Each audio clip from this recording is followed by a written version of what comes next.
We are up. We are streaming live.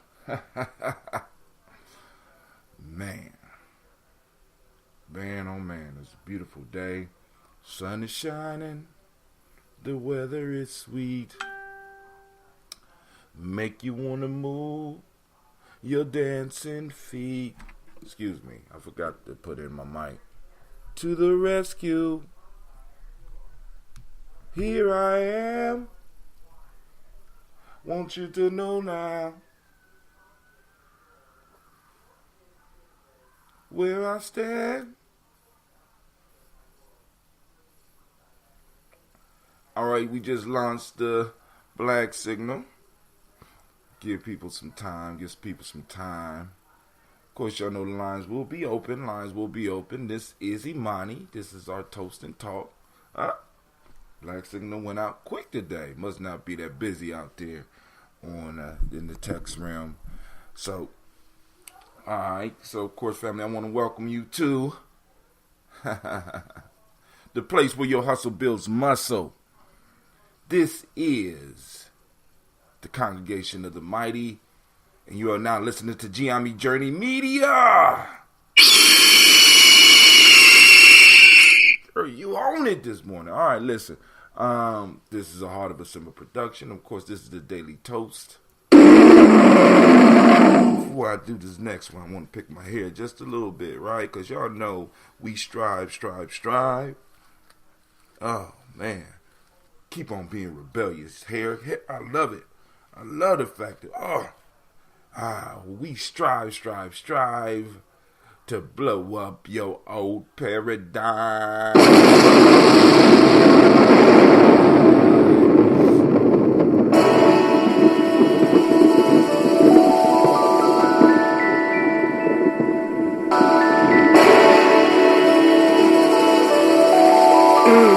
Mr. Daddy.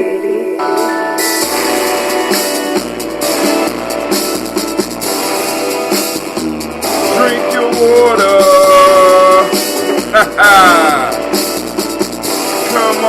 Come on, drink your water. But first, take your breath and drink some water. Take your breath and drink some water. Take your breath and drink some water. Take your breath. Drink.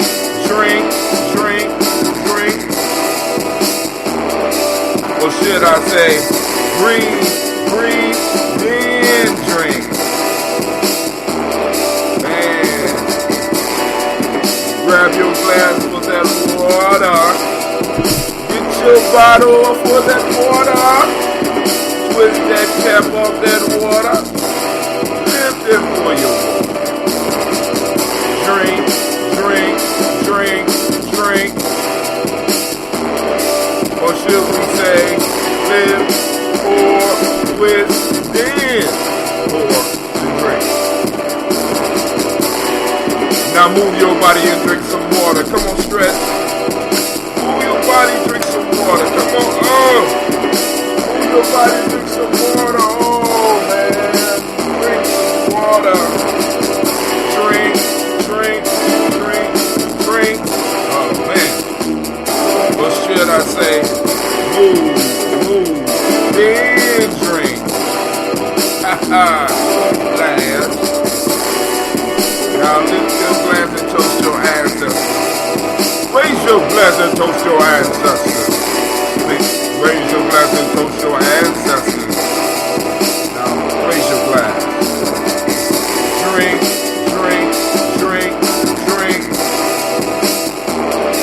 Or should I say, raise, toast, then.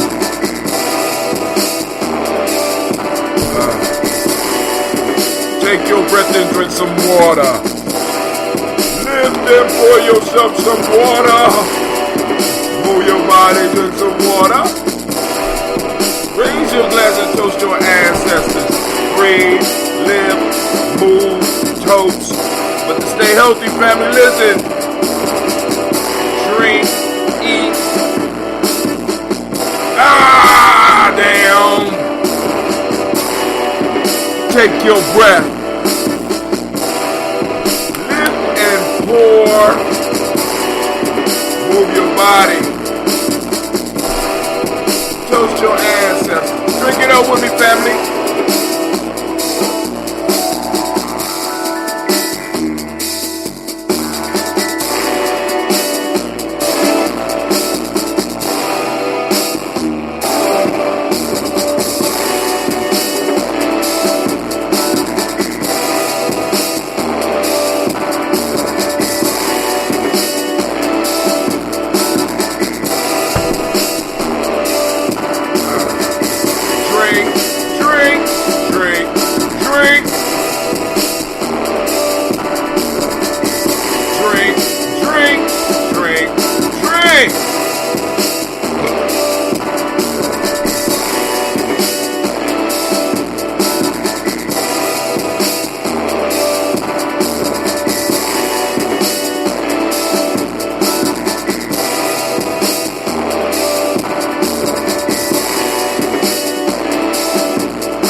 Did that count as finishing?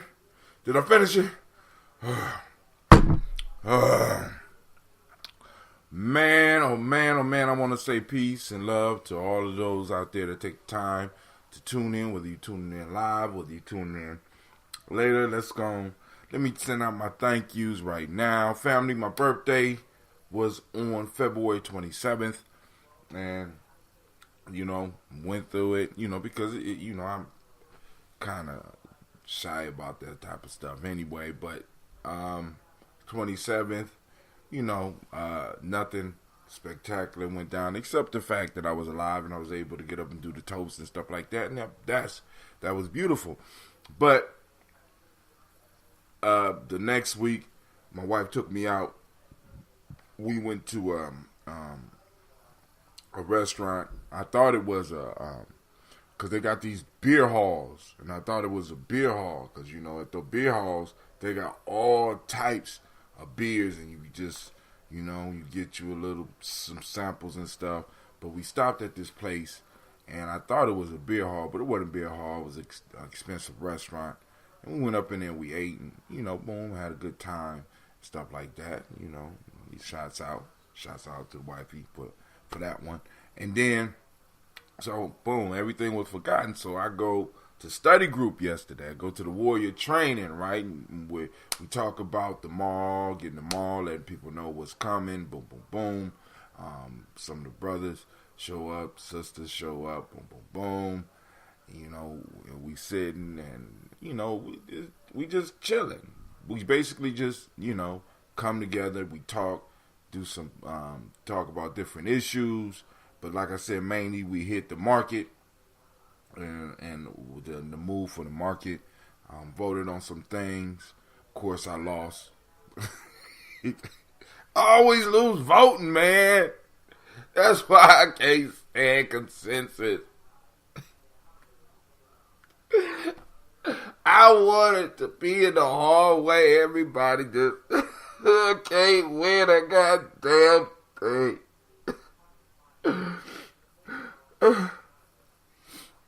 Well, anyway, I was voted down on everything, and it's cool.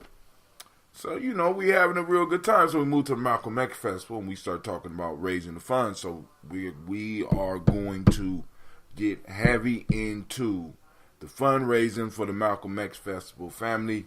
So I reached out, and it looks like we may be able to get the liquid crystal band. Oh my God. I didn't even know they were still together, right? But anyway, I'm reaching out to Eddie Baird. Boom, getting that. We're talking to the crew about the funds. We're pulling the funds together. And then on top of that, like I said, I'm going to be talking to the family over the air and inboxing and trying to get people to donate so that we can have a marvelous festival. So some of the stuff we talked about was for as far as the children, possibly getting the not just the bouncy houses, but getting somebody out there with some quality stuff for our children for at least 5 hours. You know what I'm saying? Getting them out there, having the stuff blown up, so that when you bring your children to the Malcolm X Festival, boom, they going to be able to hear some good information, meet some good people, as well as have their whole area where they could go out and they could bounce and they could run around and they could be safe and they could play and they could have a very, very good time. Maybe have 1 or 2 of those. And then also said either getting a gaming truck, but there's a possibility that we may be able to rent a gaming room where we have somebody come in and just set up all of the gaming equipment for the young people. We're talking about the main speaker, and I won't speak on that right now. We're talking about the main entertainment right now. And then we got to fill in the rest of the day. So that's what we're working on right now. But as far as funds, we're doing pretty good and in the raising the funds internally, because we want to see what we could do internally before we turn around and look at the community and be like, yo, can you help? You know what I'm saying? So first, as usual with a lot of stuff that, you know, and like I said, I got this from Sister Jill. We start internally first, then we turn around and be like, boom, we need to raise some more money. So internally, boom, we pulling it together, man. Like, and I'm saying, so boom, and it looks like we're doing pretty good. So I will be coming to the community to help us make up for what we don't have. So then after that, you know, suspicious stuff was happening. You know, I'm, you know, so, you know, they say Deshaun here with the food. I say, cool, all right, cool, you know. So then I get up, you know, because Kwame get up. I said, I'm going to walk Kwame into there. And I'm like, hold on, man, well, we usually eat in here. So now we about to eat in here. And then the word come back that Deshaun went to the place and forgot the food. I said, wait, hold on. Wait, time, stop. What you, I'm confused. Help. You bought the food and you went to the place, but you forgot to pick up. Man, that shit don't sound right. What's going on with your life? You know what I'm saying? We got to do an intervention. You know what I'm saying? 'Cause I was convinced either you started, somebody smoking weed, somebody pregnant or something. Because, dude, you know that's not some normal shit. You know what I'm saying? Especially for Deshaun. Deshaun, like, you know, Deshaun be on that money shit. He, you know, he ain't leaving.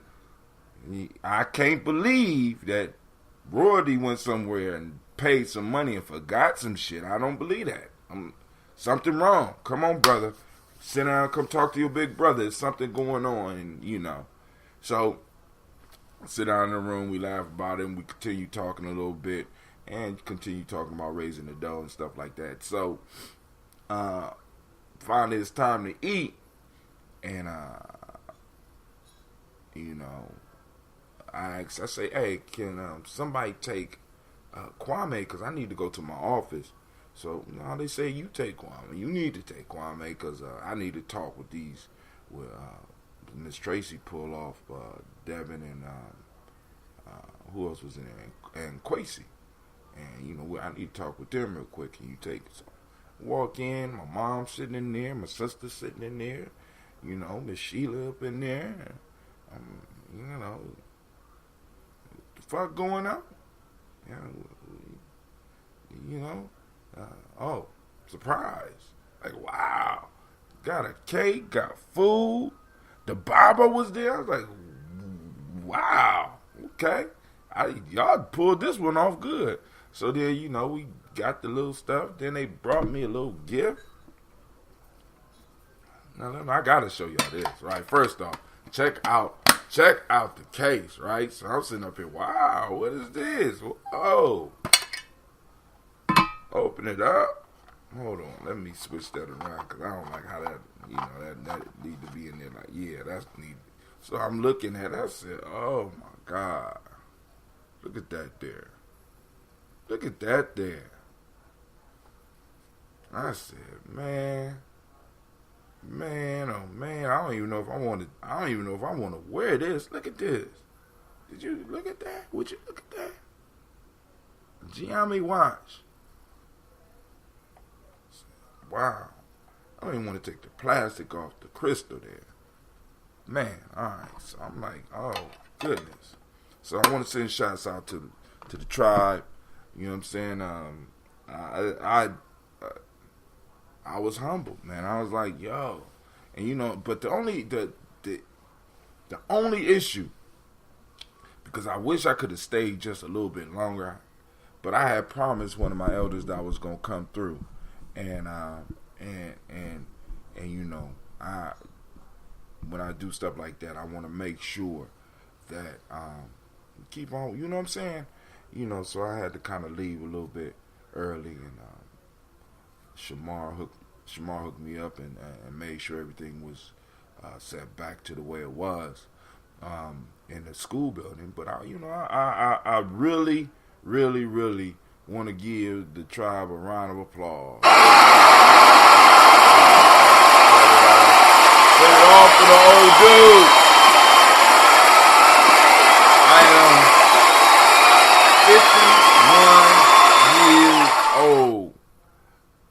Not an elder yet. When I was young, they told me that it's 55. So I'm a senior nation builder, right?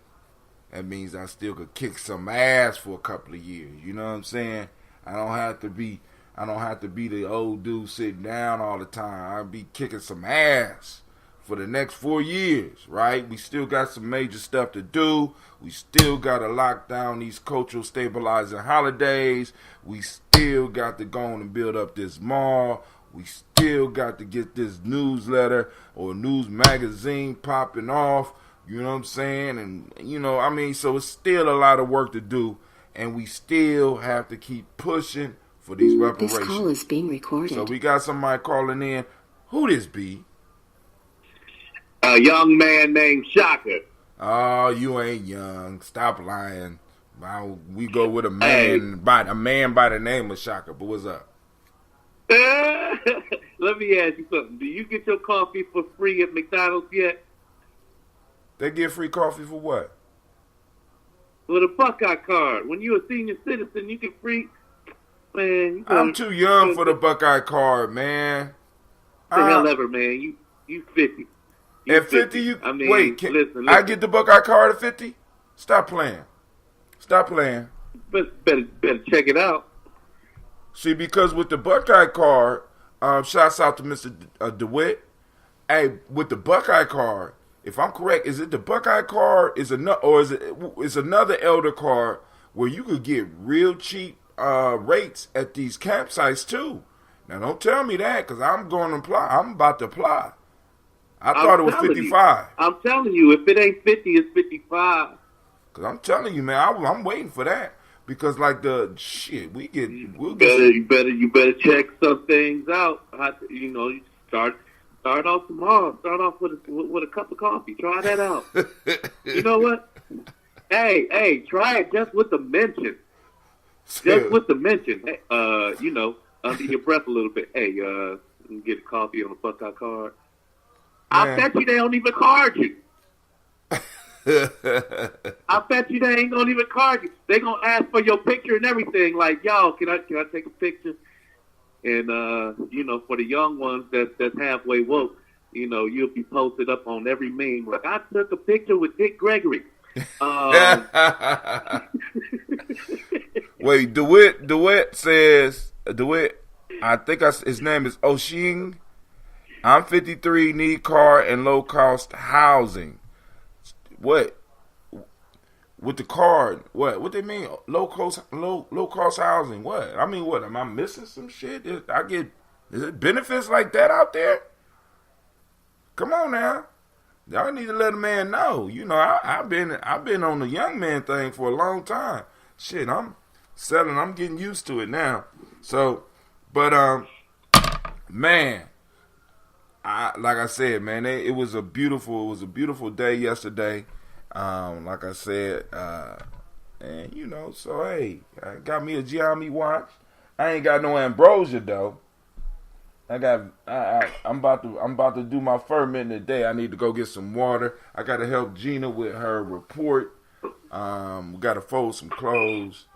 I got a lot of stuff to do. So, but you know, We online. We're going to be able to do this Toast and Talk.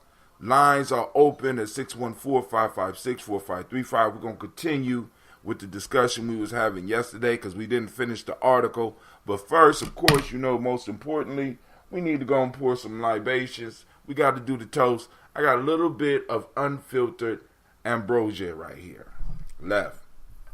So tomorrow, for the next couple of days, we're gonna be doing some green tea. If I get the green tea ready.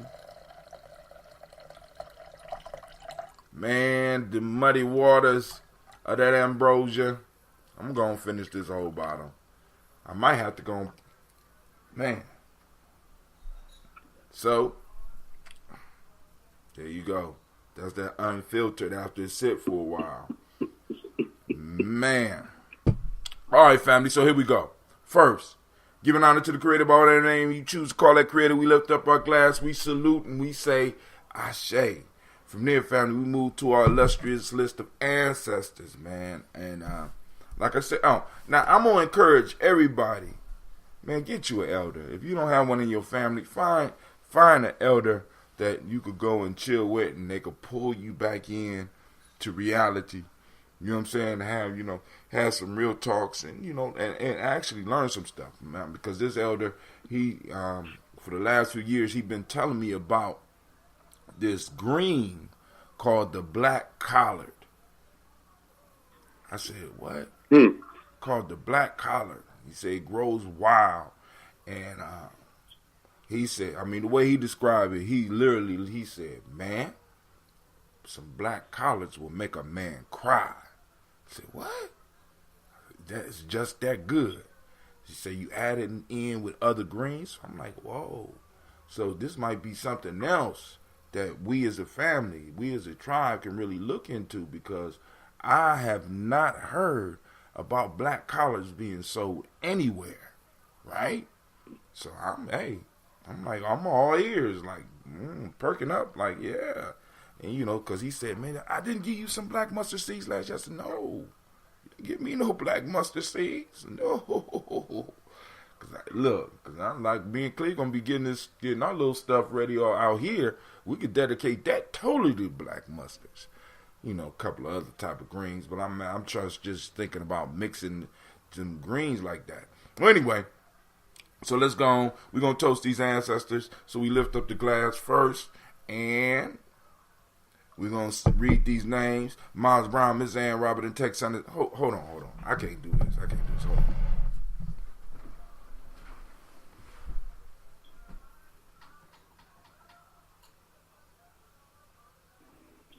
All right, I'm back.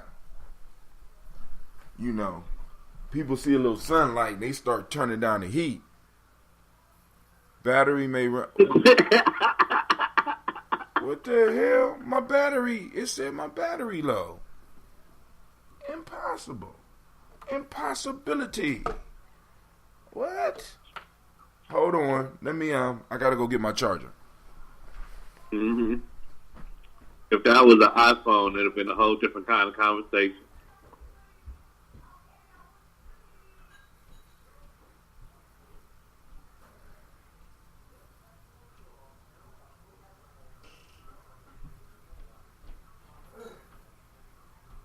I'm gonna let you slide with that iPhone comment, homie.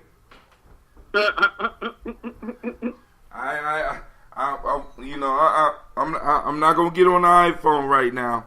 So I'm gonna have to unplug my mic. See, that's what's this. I got that new 6 Plus, and so somebody moved my charger, so I thought it was charging all night, but it wasn't.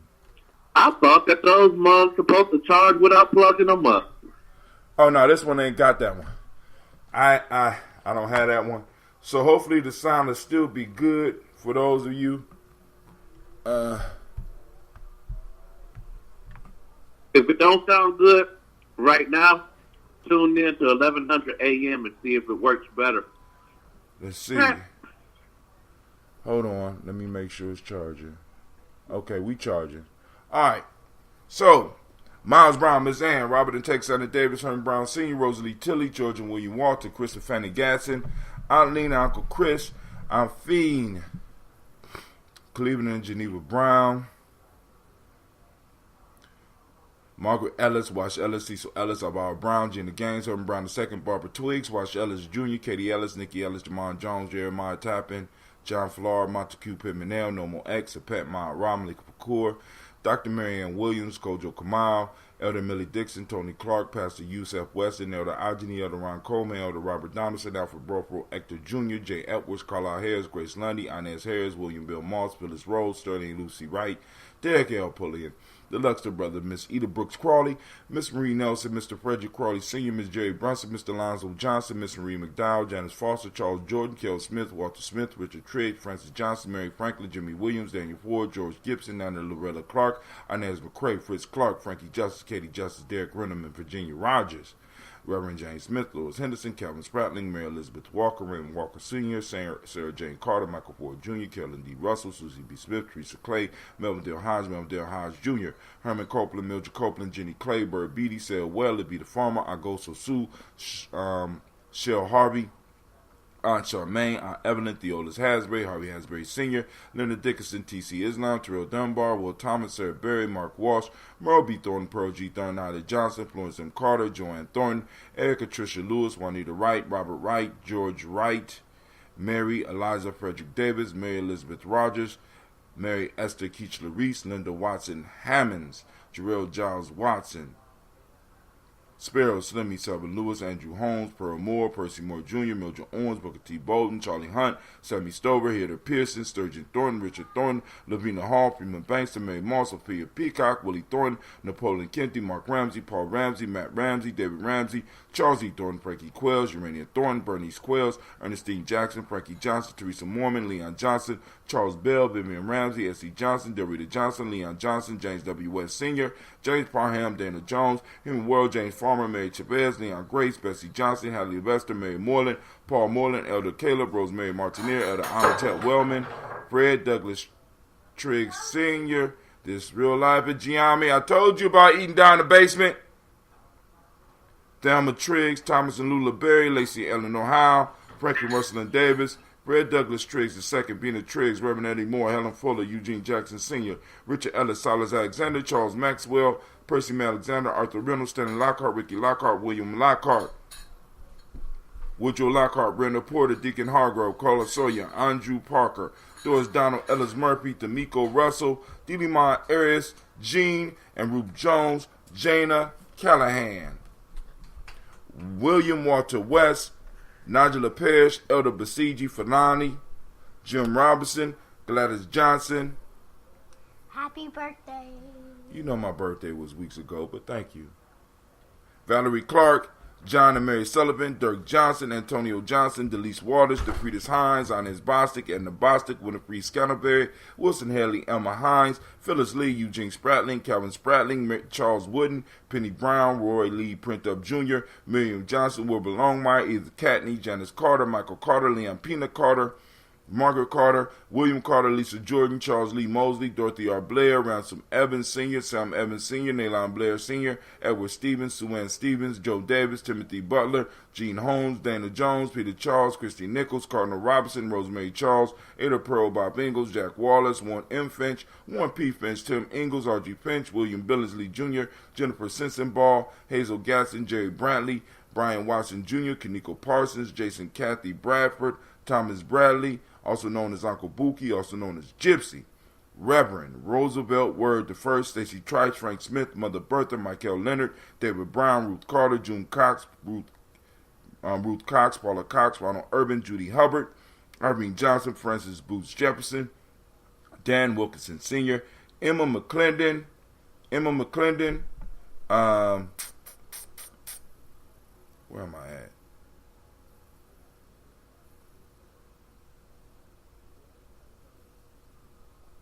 Where we at? Alright, where we at? Alright, Francis Booth Jefferson, I'll read her again. Dan Wilkinson Sr., Emma McClendon, Jerry Dorr, Amina Robinson, Mary Nichols, Patricia Williams, Shabaka Toure, Greg G2 Gibson, Donna Hill, Richard Gleavers, Lee Irby, Tommy Irby, Boy Irby, Jim Gaucher, George and Hallie Johnson, Archie and Margaret Armstead, Diane Scott, Erica Armstrong, Claire Fox. Just keep losing my space. She'll go say Georgia Holly, Archie, Margaret Armstead, Diane Scott, Erica Armstrong, Claire Fox, Gene Evans. I'm getting old. Gene Evans, Archie Beck, Anna McGill, Charles McDaniel, Christine Cottrell, Aunt Becca, Alice Arnold, Arthur Arnold, Hattie Reed, Charles Reed, Eula and Andrew Baker, Patricia and Edwin Brooks, Gwendolyn and Bob Hatch, Kimball Vernon, Bradley Kim, Janie Harry Tubman Cates, Spencer Sturgis, Sally Mae Baker, Ethel Baker, Creola Baker, Geneva Baker, Aaron Nino Baby Hatch, Hatch Senior, Mally Miller, Housie Hatch, Dad Cleveland, Mother Gibson, Alex Nixon, John Bowie, Lester and Rachel Saunders, Dorita Ross, Viola Ross, Robert Nelson, President Stevenson, Leroy Stokes, Neely Johnson, Fletcher Swan, Maddie and Charlie Scott, Ida Casey, Thomas Cofer, Vivian Stevenson, Mona Ann Lewis, Cornetta Lyman Lewis, John Jackson, William Dallas Lewis, Mary Francis, Chappelle Jackson, Michael Slade, Joanne Perkins, Richard Jackson, Martha Ford Dawson, Big Mama, Nanny Harris, Eva Ford, James Hairston, Margaret Towns, Mary Williams, Leroy Q. Heap Sr., Albert Moore, Miss Vanilla, Albert Motley, Geraldine Elizabeth, Douglas Thompson, Ellerton Houston, Lud Oz, Elijah Oz, Jerome Oz, Henry West Staten, Joe Jamel Oz, Ann Pierce, Donald Carter, Lily Green, Nathan Green, Ben Vaughn, John Dewey, Ruth Beer, Tim Butler, Ramey, Laura Newton, J.B. Foggy, Thomas Newton Sr., Baba Naeem, Jeanette Sanders, Jerry C. Sanders, Roy Pruitt, H.J. Brantley Sr., Henry Wilson, Rufus Jenkins, Minnie Wilson, Catherine Sanders, Muriel Ellis, Elizabeth Sanders, Henrietta Irby, Mildred Armstead, Margaret Armstead, Catherine Anthony, Ruby Brown, Charles Walker Sr., Charlie Walker, Cecil Russell, Diane Urban, Haroon Phillips, William Ford, Margaret Logan, Phyllis Barnett, Lee Urban Sr., Michael Urban, Ozella Watson, Hugo Watson, John Caldwell Sr., Robbie Lee Caldwell, Nevaeh Mitchell, Ron McCormick Sr., Sabrina Easley, Rashawn Easley, Javea McCormick, Barbara Ann Reed, Dorothy Ann Reed, John Reed, Shekel Maha Reed Jr., John Reed Jr., Patricia Reed, Edward R. Benson Sr., Ethel H. McNair, Louis Fernandez, Jacqueline Broadus, Reginald Oliver, Mazarine Coper, George Swan, Emmanuel Grayson, Charles Scott, Charles H. Scott, Michael Morgan, Charlene Morgan, Sybil Edwards McNabb, and Annie Ferguson, William Ferguson, Shelby McClendon. On to our book, and we have room for your ancestors because this whole book is dedicated for the ancestors, and we're building up to add the list because once again, this year we had 2 pages in the Kwanzaa in the Kwanzaa book. Next year I want to have 3 to 4. We got Joella Giles, James Carswell, Liberta Adams, also known as Aunt Sis, Elder Shaka McNair, Anthony Brown, Jonathan Ford, Lottie Gaucher, Cousin Tony, Michael Johnson, James Jimmy Johnson, Barbara Shang Lewis, Ronald Shelton Jr., Damian Top, Westina Banks, Joseph Bingham, Quincy, Mama, Aunt Lady, Abraham Isaac, Cundiff, Aunt Barbara Lewis, Renee Johnson, Joy, Ryan, Ross Riggins, Jamonte, Marcus Price, Ness Words, Marshawn McCarroll, Demetrius Beard, Herb Jefferson, Ralph Mickens, Ed Walker, Quasi Sample, Candace Simmons, Severin Clayton, Leonard Jones, Melvin Scott Sr., Elder Clarence Lumpkins, Elizabeth Johnson, Frank Smith, Stacy Trice, Denisa Gorey, Nathaniel Hassan Turner, Khalid Isin, also known as Nigel Turner, Demetrius Lewis Flint, and Daniel Tilley and Angeline Gant, which are some new branches on my personal tree. Well, they're not new, but I just found them. My mom found, I can't remember whose death certificate she found, but it had, or somebody sent it to her, and it had Daniel Tilley and Angeline Gant on, and I think that's Tilly, Rosie Lee Tilley's mom, on my list. All right, so family, we lift up the glass. We salute those marvelous, wonderful, beautiful ancestors, right? It's important that we keep our personal ancestors, our personal line popping off. It reminds us of what we are doing. Oh, my God. It reminds us of what we're doing, right? And reminds us why we're fighting. So we salute our ancestors, right? And we say Ashe.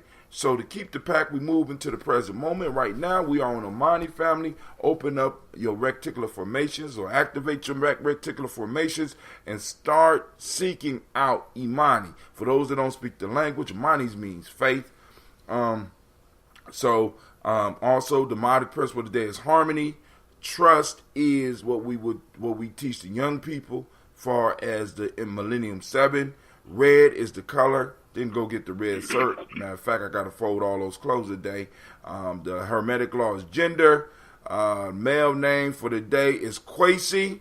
Shouts out to Kwesi. We got Kwesi Cleve downstairs. We got brother Kwesi Low in the tribe.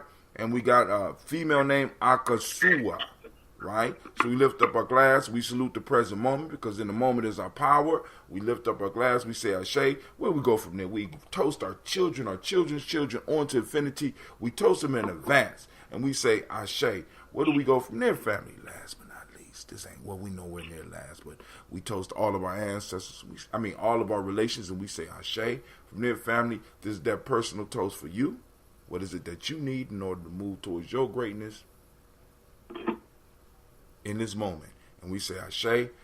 Last but not least, family, I want to toast the most marvelous, beautiful, uplifting, inspiring, strong, intelligent individual in the room. Don't look around. It's you. I toast you, and we say Ashe, Ashe, Ashe. Family, we wish you peace, power, joy, and 100 years. Hot damn. Summer in the city. This ambrosia good and the girls are pretty. Man, hey, so, lines are open. Let me type it in. Lines are open.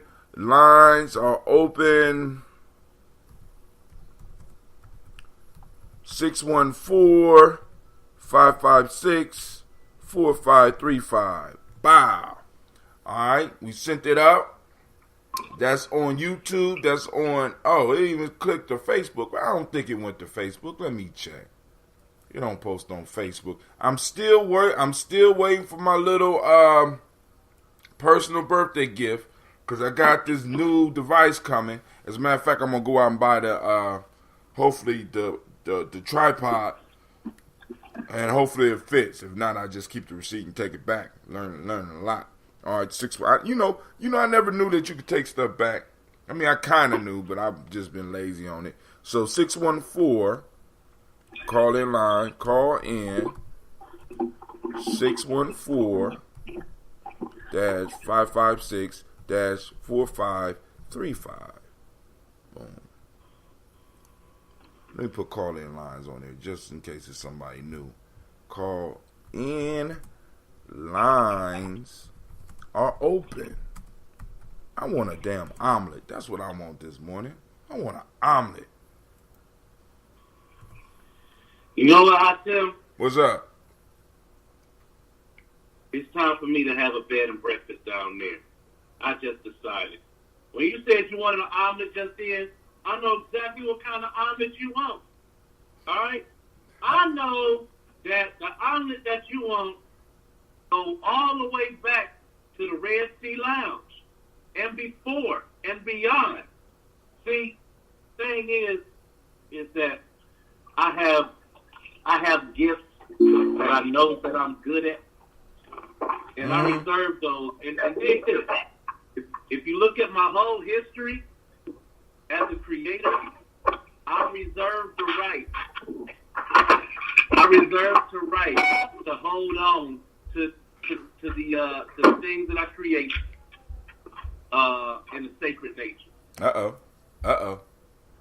You understand what I'm saying? Yes, Look. You ever seen me do a song?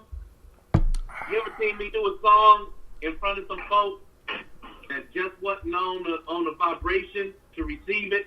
And it's like, you know what? All right, I'm going to just hold this for that sacred moment where this song might answer a question in the air. And so that's what I do when I do shows now.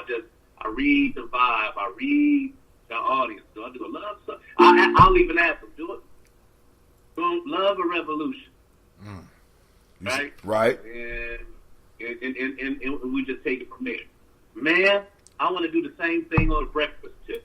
I want to turn to my family and say, all right, Dave, we want love a revolution.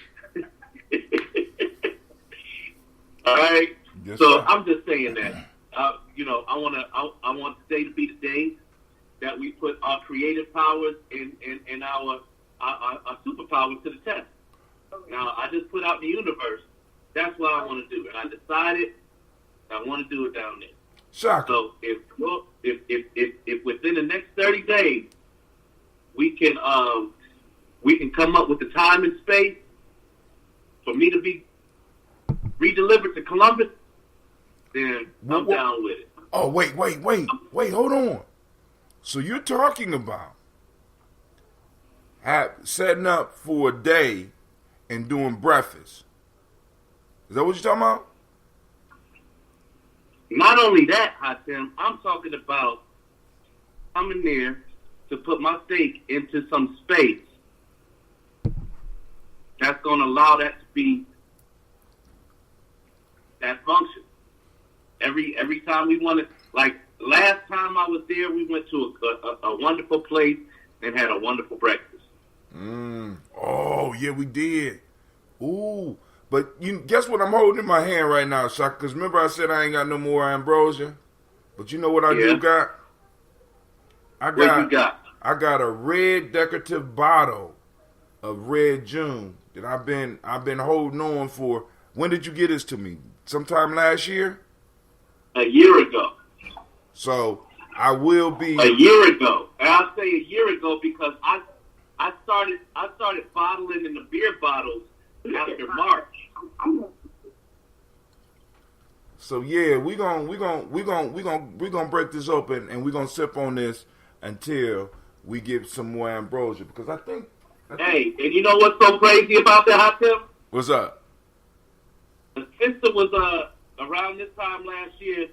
This sister was going through some stuff, and she requested some of my Red June, and she was so you know how some people are just leery of things that they don't understand. She was so leery of stuff, even though she requested it because she knew, you know, right? But she was so leery of it, it just sat in her cubicle in a cabinet for a year. And I happened to have some business to do over this past week in that building. And she was like, you know what? I don't want to waste this, but I want to give these back to you because I know that they're worth something to you. And so she gave those back. And if I'm not mistaken, they come from the same batch. Ooh. What you got in that red bottle. All right. So this is. So I'm gonna go out my car. I'm gonna grab that, and we can enjoy it. Oh, you yeah, want? I'm gonna pop mine here. Oh, you want to drink some now? You want? Cool. Cool. I was saving it for the mall, but since we doing toast and discuss, I'm gonna go and pop this right now. So this is when this was young in his brewing history. So it's gonna be very, very strong. Just letting y'all know. Now, hold up, don't pop it yet. I ain't gonna pop it yet, but for those that don't now Shaka's talking about doing a breakfast, right? But he want to set up here. But there's a possibility that we can do a live toast and talk breakfast, right?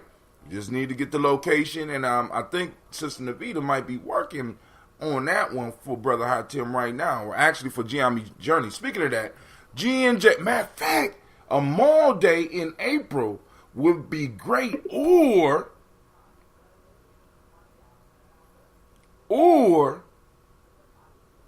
do a early morning, for the Malcolm X Festival, do a breakfast.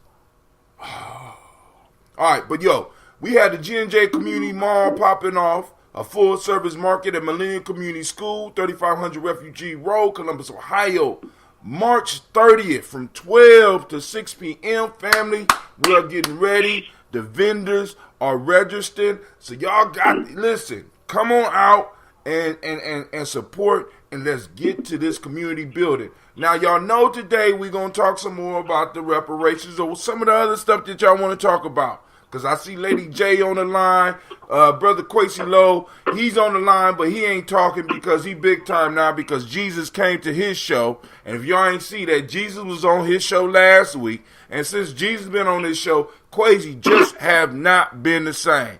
You know, you get a celebrity on your show, all of a sudden, you too big for the people that was there for you in the beginning. I don't care if Jesus came on your show, Quasi. I don't care. I'm going to get Jesus on my show now. And he going to float too. Now. Backwards. Then I'm going to put a glass of water and have him stand on it and walk across water. How about that? Top that, Quasi. How about that, Quasi? Since you don't want to talk. Yeah, I'm about to start paying people to talk for me, you know what I'm saying? I don't like to use my own words since I'm on another level now. Oh shit! Now, so I gotta pay people. Okay, I'm gonna pay two people. One gonna do one half of my thought, the other gonna do the other half. Now, top that. Yeah, get Jesus on your show. If the Muslims wouldn't go crazy, I'd call Muhammad up. But I just don't want them type of problems. You tripping. Matter of fact, I'm going to get Buddha. Top that one. How you doing? You doing too much.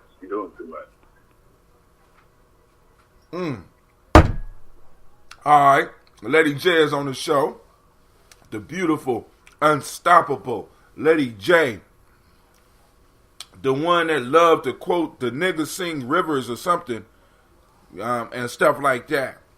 But anyway, family, we have the Gye-Nyame Journey Mall coming out March 30th. We would love to see you. We will have, hold on, let me read, because this is a beautiful flyer. I'm about to send it back out. Me and Gina are going to be working on her project today, too. And also, I think Gina might be working a booth.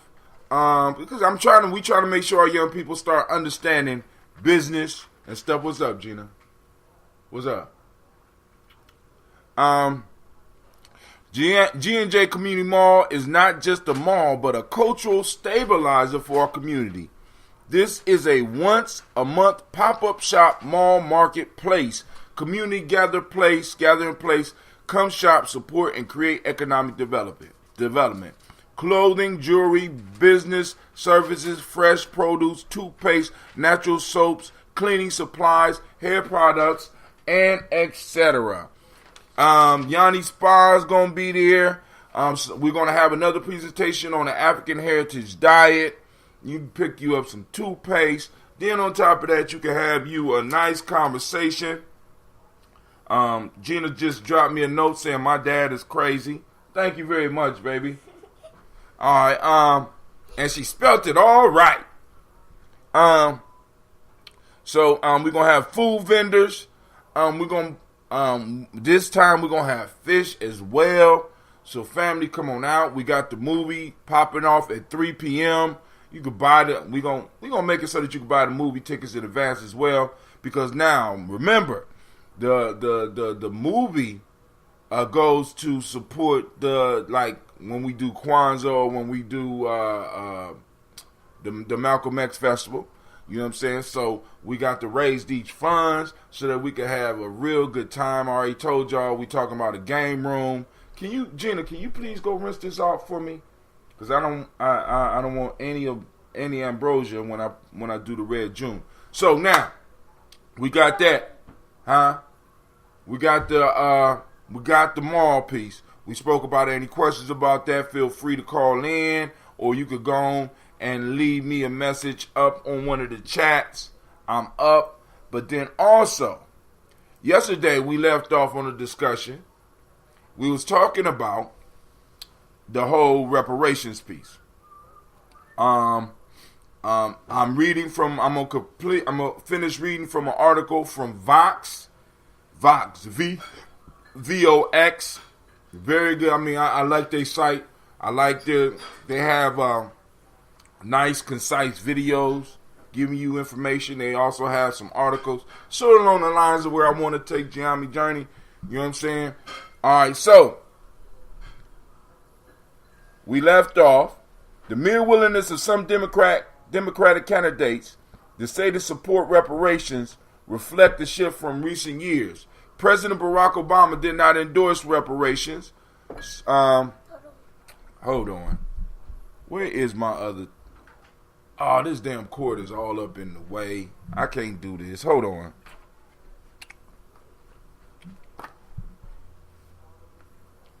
Yep. Oh God. You still haven't went to designer's house and got the big one. Well, that tablet is in safe hands. That's over some of the tribe's house, and it's cool. Let me go. I gotta find it. Give me a second, cause I can't read through this thing. So, Lady J, you got anything you want to say while I'm looking up this article? Oh, she just listening in. Okay.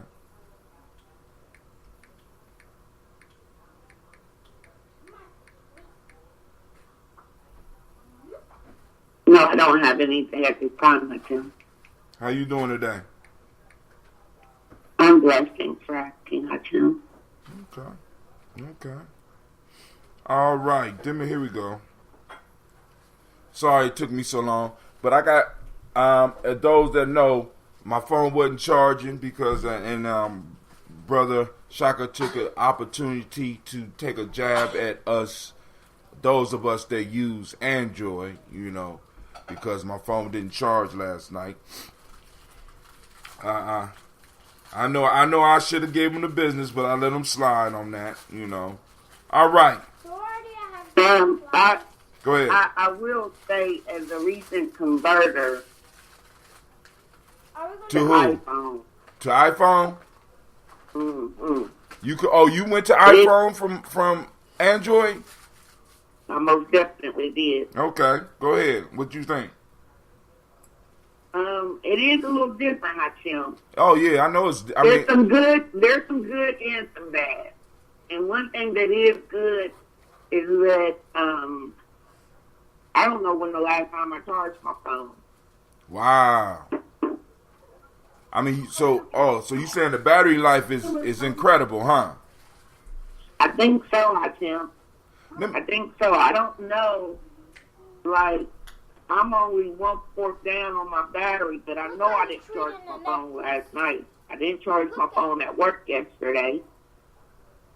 So that means I would have charged my phone before I went to work yesterday. And I'm in very good shape. All right, if I charge my phone at night, I don't need to charge it all day. Yeah.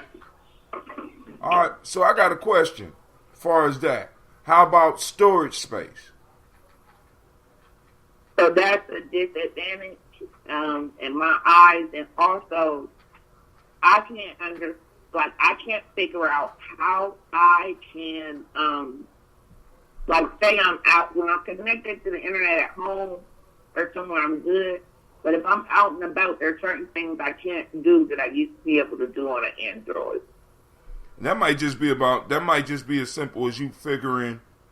Because I know they got storage space, but because the reason I never really liked because at the job I got an iPhone, and I never could get into it because it always talk about how limited my space was, and I know it's because I don't understand. They went to the buy. Right, I'm not doing all that shit. I'm not, I agree. I ain't doing all that. So here we go. On my Android, I have 5,000 pictures and videos. Right. I think that's impossible on the iPhone.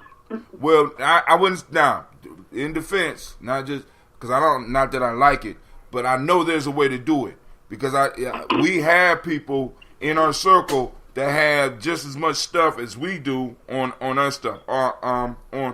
So let me find where I'm at in this piece. For those that don't know, I'm reading from the Vox article, the 2020 Democratic primary debate over reparations. It is by it is by P.R. Lockhart. What's up, Gina G? It was published March 11th. So I'm gonna start over because I got some new people on here. What? Do we have to go out to buy supplies? No.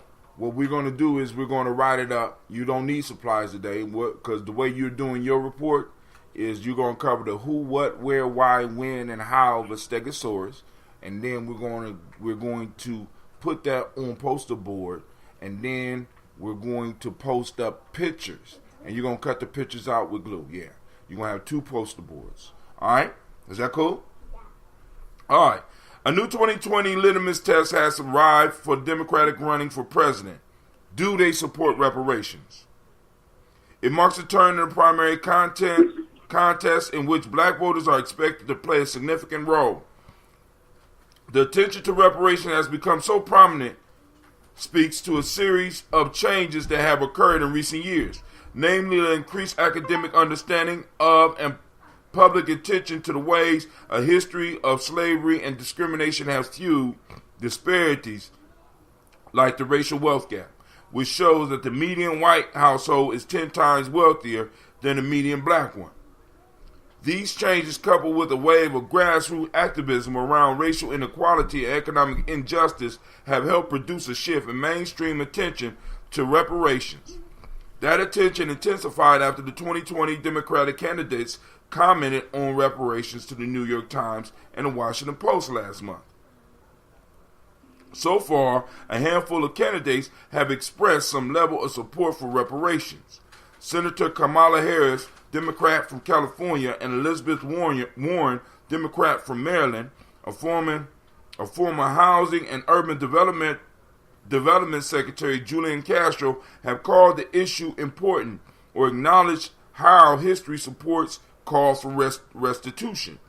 Senator Cory Booker, Democrat New Jersey, has been running on a policy that would help close the racial wealth gap, while Senator Bernie Sanders, Independent, Vermont, has declined to support reparations but argues that his focus on policies helping distressed communities in general will particularly aid black communities. The candidate most fervently backing reparation is Marianne Williamson, a self-help guru and spiritual advisor who wants to set aside $100 billion to $500 billion for reparation programs. Several high-profile candidates have acknowledged the damages of slavery, the centuries of legalized oppression, terrorism, and disenfranchisement that follow, and how the vestiges of those systems remain embedded in society in practices such as mass incarceration. Yes.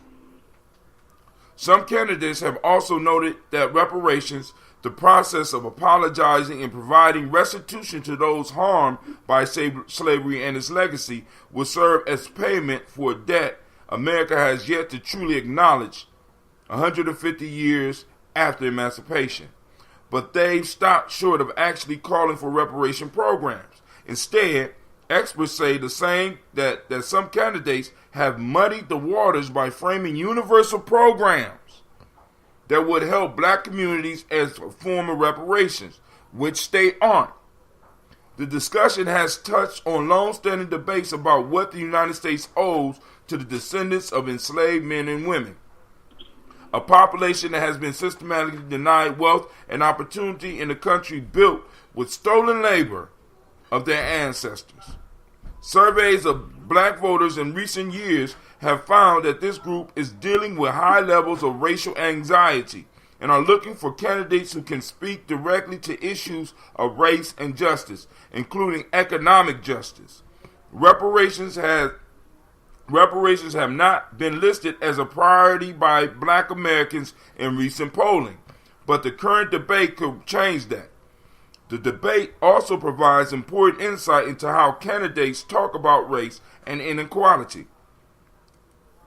I think the reparations discussions helps to open up a broader conversation about the fact that centuries of discriminatory policies have prevented mobility among black communities, says Adrian Shropshire, the executive director of Black Pact, a group that works to engage and mobilize black voters.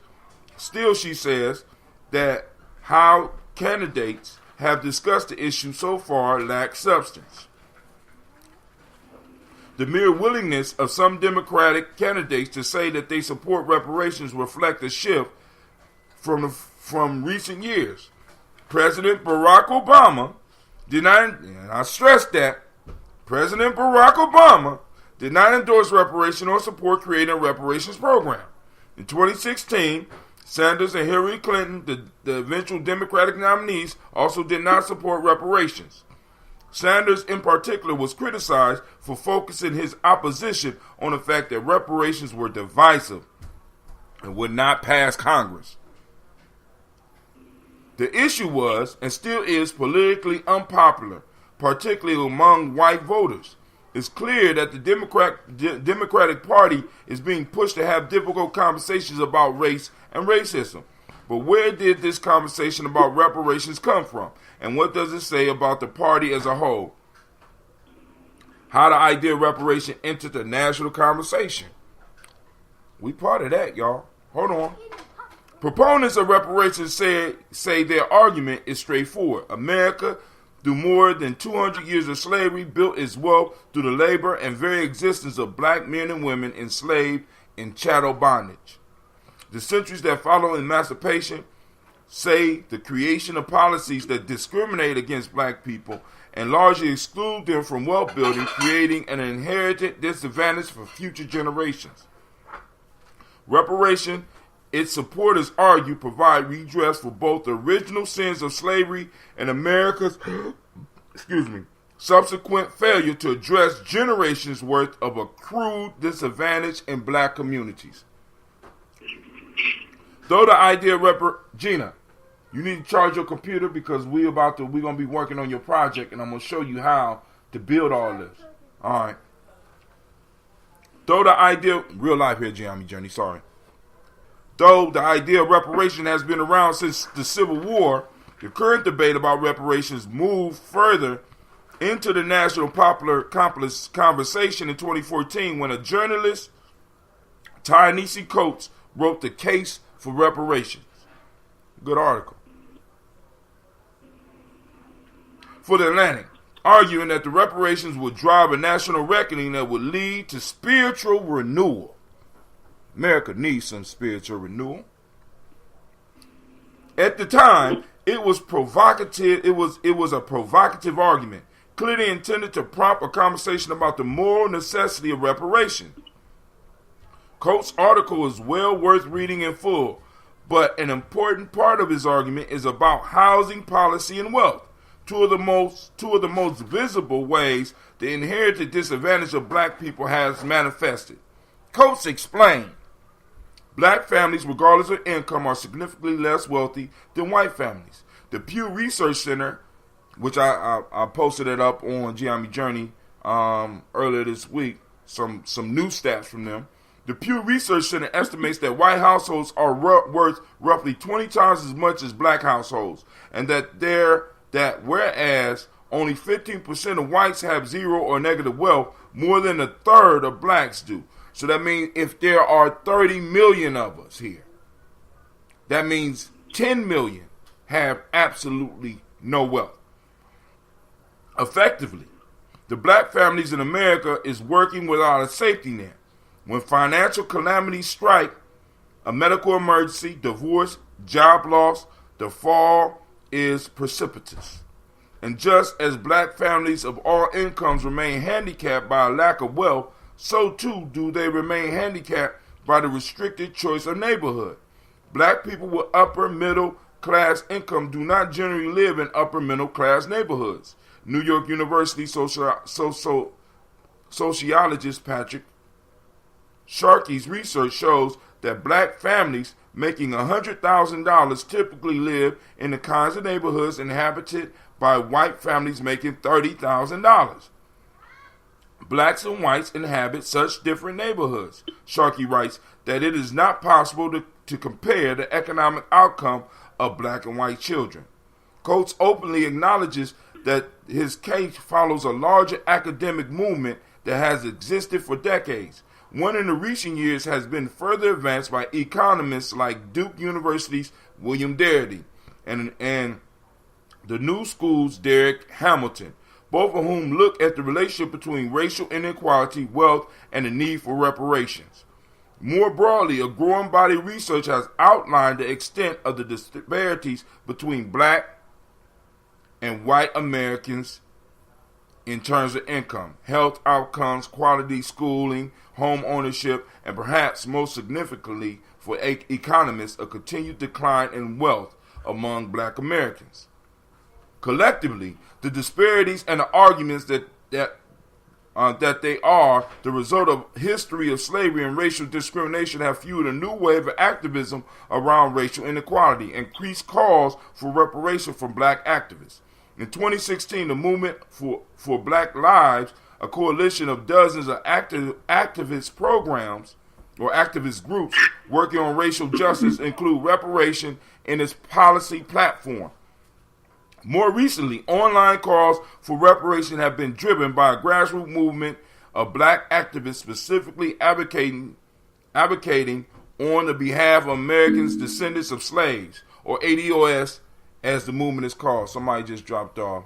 Sorry, I ain't mean to. Shaka man, come on back, Shaka. Come on back. I'm gonna bust this open as soon as we get done reading and we get into our heated discussion. Let me go back. I'll do that. I got that right here. I'm sorry. Let me go to the chat. Collectively, disparities and the argument that they are a result of... Okay, Kuzma. More recently, online calls for reparation have been driven by a grassroots movement of black activists specifically advocating on the behalf of American descendants of slavery, or ADOS as the movement is called. ADOS. In an interview with Vox, Antonio Moore and Yvette Carnell, the co-founders of the most prominent voices in the current ADOS movement, explained that they believe that ADOS should be seen as a specific identity. On its website, the movement says that it seeks to reclaim, and for those that want to go to the website, it's ADOS101.com. The movement says, and I got 2 tickets so far. I'm gonna get, because I want to take a crew from Columbus to the national gathering that's going to be happening in October in Kentucky, which is, I think, about 3 hours away. Wherever it is in Kentucky. The movement says that it seeks to reclaim, restore the critical national character of African American identity and experience, one grounded in a group's unique lineage. Oh, Shaka came back. You ran away and then you came back. I hope you got your stuff, because we're going to pop this in a second. Hold on. When it comes to reparations, Moore says, we're not having an abstract conversation about what whiteness and blackness makes you feel. We're having a very detailed conversation about what the data means for black people. We're talking about repairing black communities, he adds. On Twitter and through online radio programs and YouTube channels, Moore and Carnell have argued that policy and politicians need to focus more on specific issues affecting black Americans descended from slavery in the U.S. They call for reparation as part of a larger black agenda that looks at things like ending mass incarceration, investing in historically black colleges and universities, and increasing federal investments in small businesses. But this movement has also faced criticism, not for its call for reparations, but for how it discusses immigration and black identity. Critics have argued that some ADOS activists are openly xenophobic and that the movement endorses an unnecessarily limited definition of blackness, dismissing the way slavery and colonization has affected other groups in the African diaspora. When I asked Moore and Carnell to respond to these criticisms, they said that the movement was seeking to establish that there was a specific debt to a specific group of people. A growing body of research argues that reparations should happen. Taking a step back, it's helpful to look at the arguments supporting reparations that have been laid out in recent years, especially since these proposals differ in a lot of ways from how the 2020 candidates have discussed reparations. While it is true that reparations as a concept can refer to multiple things, in a specific context it refers to demands for a formal apology for centuries of slavery and discrimination and subsequent restitution for black people descended from men and women enslaved in the United States. This debate is by no means new. Demands for reparation were made during the Civil War through Union Army General William T. Sherman. Special Field Order 15 issued in January of 1865. The proposal called for a massive landed redistribution, giving roughly 40,000 formerly enslaved people 40 acres of land each, the basis for the 40 acres and a mule terminology that is often invoked in modern discussions of reparation. However, this redistribution was short-lived, with President Andrew Johnson rescinding the order and returning the land to the white owners later that year. There are examples of individual people and some coalitions seeking compensation for their enslavement in the decades following the Civil War, but the era of Reconstruction that followed did not see any concerted federal effort to apologize for slavery or provide any sort of payment to formerly enslaved people. Congressional bills seeking financial compensation never received any serious legislation action. After the Civil War, systems of convict leasing and sharecropping continued to exploit black labor while allowing white society to hoard the wealth created by the work. Communities that later succeeded in building black wealth, places like Tulsa, Oklahoma, also known as Black Wall Street, in the early 20s, were met with outright violence or were subjected to whitescaping, a type of threat used to scare black people into relocating. While in the 20th century, a combination of federal policies and private industry regulations allowed not only for Jim Crow in the South, but for a limited ability of black people to access wealth building programs like the New Deal and GI Bill. Black people were also exposed to discriminating housing practices like redlining, and pervasive residential and educational segregation further compounded earlier injustices. In other words, slavery created a system where black people were forced to provide the labor that built a country that they were virtually excluded from participating in. The end of slavery did not produce an effort to fully incorporate this group into American life, but instead ushered in a century of exclusion through the federal policy and exclusion that made black people an American underclass. So what would reparation actually look like? To remedy the specific harm of this large-scale dehumanization and denial of wealth, advocates say a large-scale investment, one that comes with an apology for the harms committed and a commitment to further mending these harms through payments and directly target policies is needed. There isn't a single model for what a reparation plan will look like, but it is helpful to look at the work of economists like Duke University's Darity and the New School's Hamilton, who sees reparation as a crucial way to address a significant gap in wealth between black and white Americans. I need to check out New School Hamilton. I wonder if that's who I think it is. The major financial objective of reparations program is to close the racial wealth gap. Darity tells Vox the universal program that some candidates have advanced won't come close to that, he says.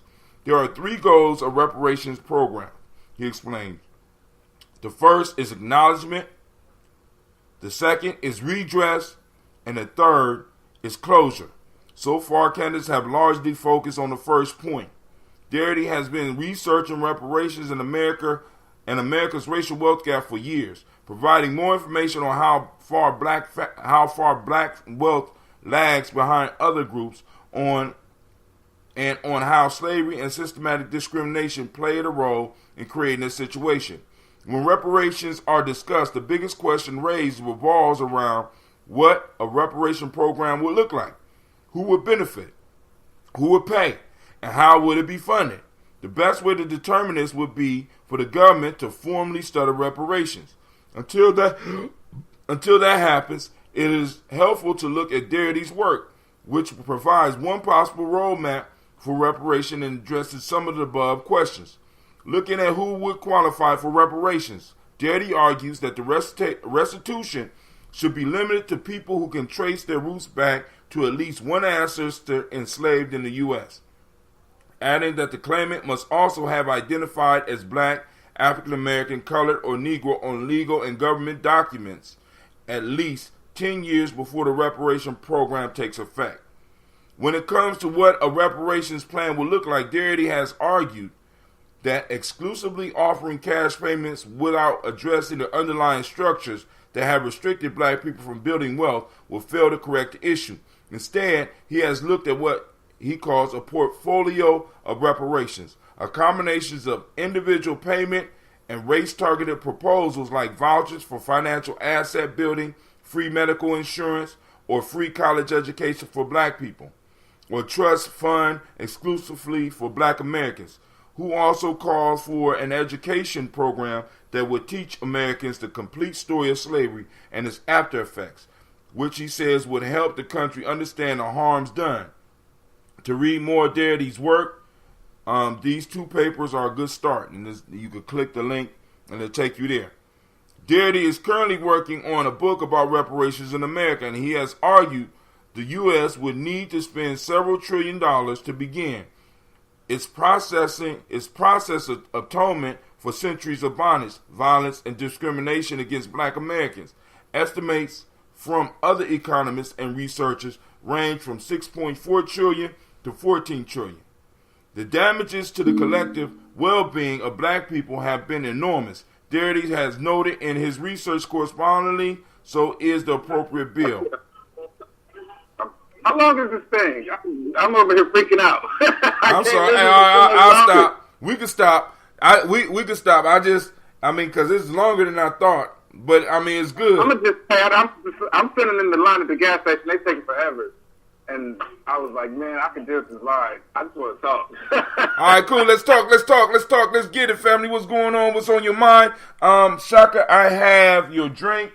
If you're still on the line, he probably tuned out on me too. He mean like that. Man, let me tell you something. Uh-oh, I apologize. I'm sitting here. I done already popped mine over here, and I got a mouthful to say about it. This was young in your process, dude. But all right, I'm about to pop it. This was a gift from Brother Shaka. Now, you don't shake this up. You spin it up and stuff like this. Hot damn! Well, I didn't pop it. It popped itself. Done fucked up all my equipment. But it's alive. It's alive. Hot damn, I gotta take a shower now. All right. Damn. It blew up on me, family. But that's cool. We cool. Yo, taste it. Hold on. Let me clean off my equipment. Shit. My tablet is going crazy. All right. So hopefully y'all can still hear me. God damn. All right. Hold on, look at that. Shaka, this is what you wanted, right? That's what you talk about you wanted. You wanted some of yours to pour like that. Look at that. Got a nice little head on it. I got to find the top because I don't want it to go. God damn. All my shit wet. I hope it ain't mess up my keyboard. All right, so let's go and take a test. Ooh. It'll probably make your Android shit work better. My Android shit work better than your iPhone just because you got a big ass lumpy battery in the back. Come on, dog.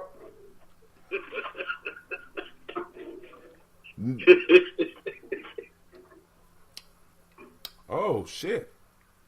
Oh. What y'all over there doing? Taste testing? I'm not watching. I'm just listening. Yeah, I'm tasting Shaka's.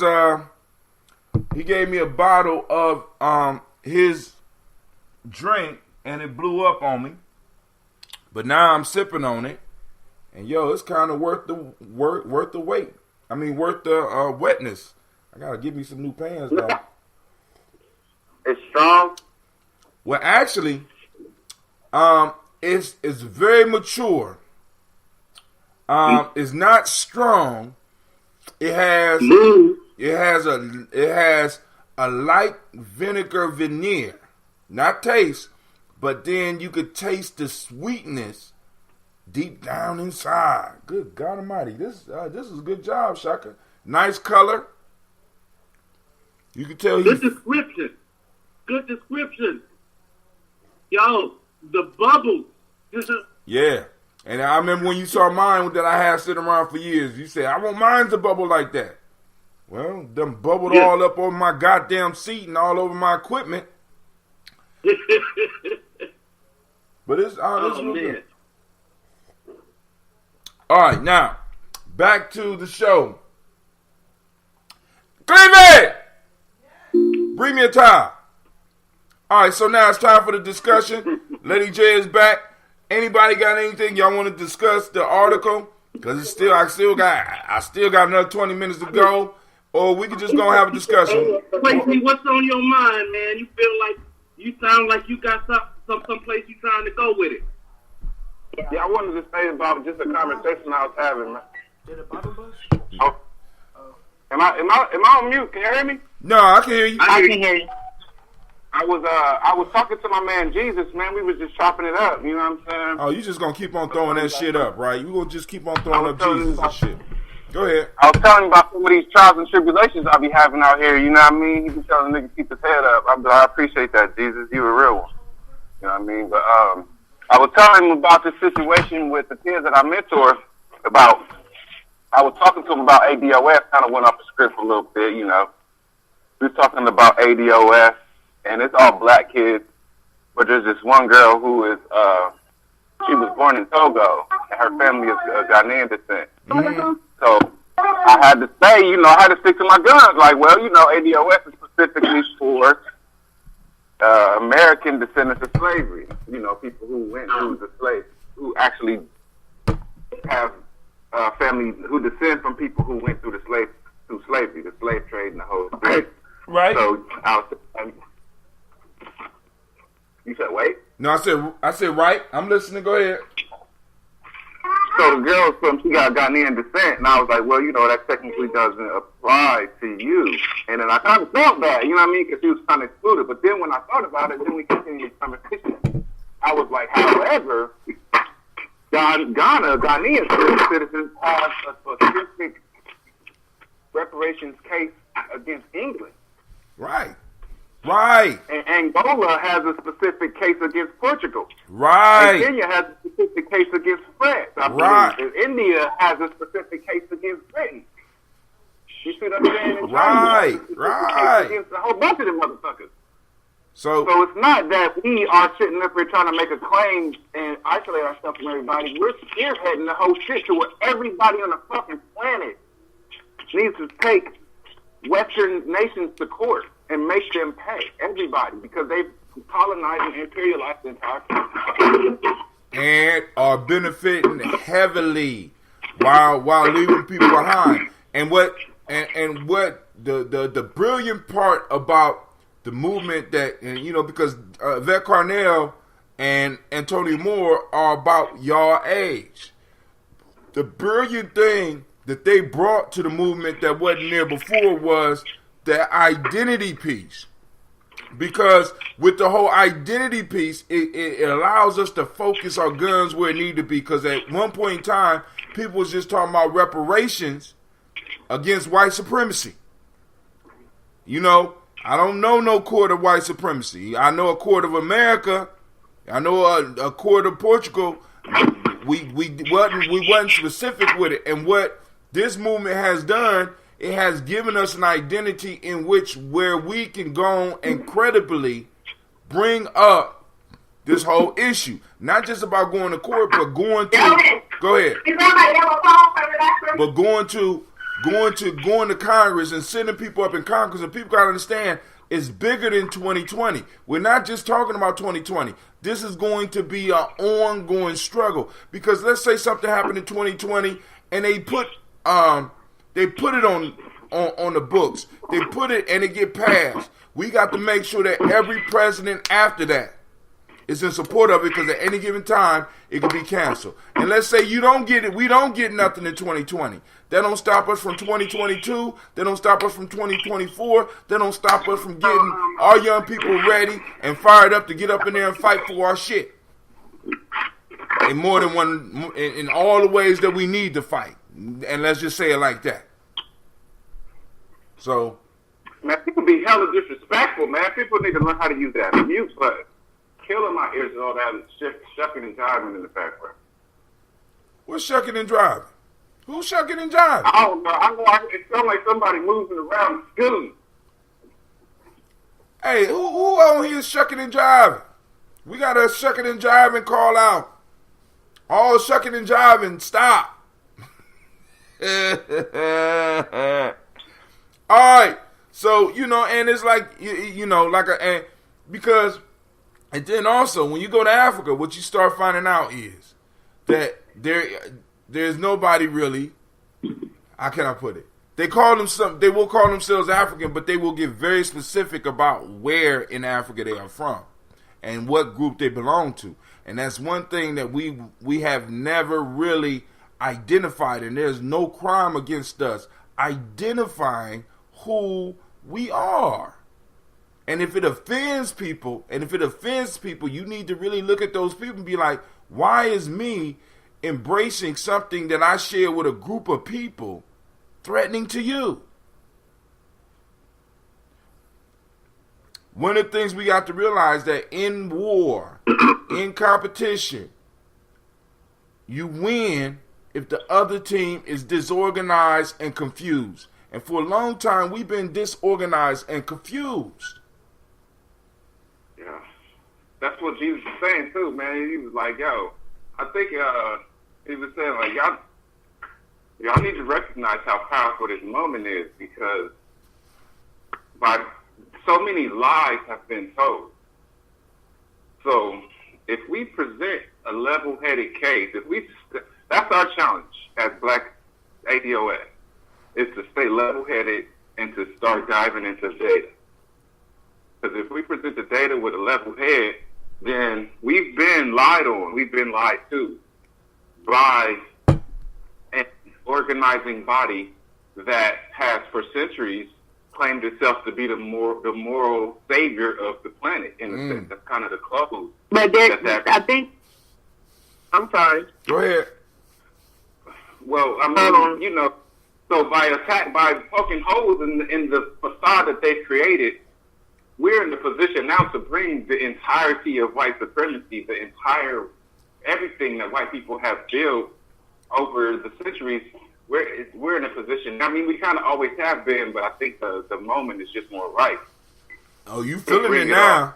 So you see, you know what I mean? But it's all coming down. If we pull at that string and then we get the ADOS thing and we get reparations, that momentum is going to bring the whole situation crumbling.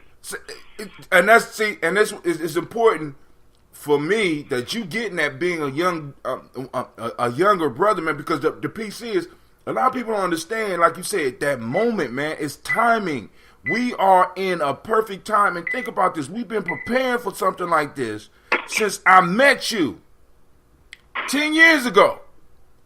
And the moment is upon us. We have been training, we have been meeting, we have been falling out, we've been arguing, and all this. And the moment is right here. One of them, because there's going to be some other moments that pop up too. But this right here, because even if we don't change the minds of the politicians, even if we don't get reparations, right? What this does is sends out a signal to everybody else. Oh, this some bullshit. This some bullshit. You know what I'm saying? There's a reckoning coming. We have to start really seriously getting ready. But Lady J, you had something you wanted to comment on. I'm sorry. Yeah, I'm old. I forgot that fast. It'll come back to me. When you became old, so I could start doing old jokes about you. If you like, you can. You're not officially old, so I'm not gonna let you have that one. You can't claim that. Shut your young ass up. How about that? You're not old. You faking old. But go ahead. Somebody else has something. Yeah, I just think the momentum, the conversations, man.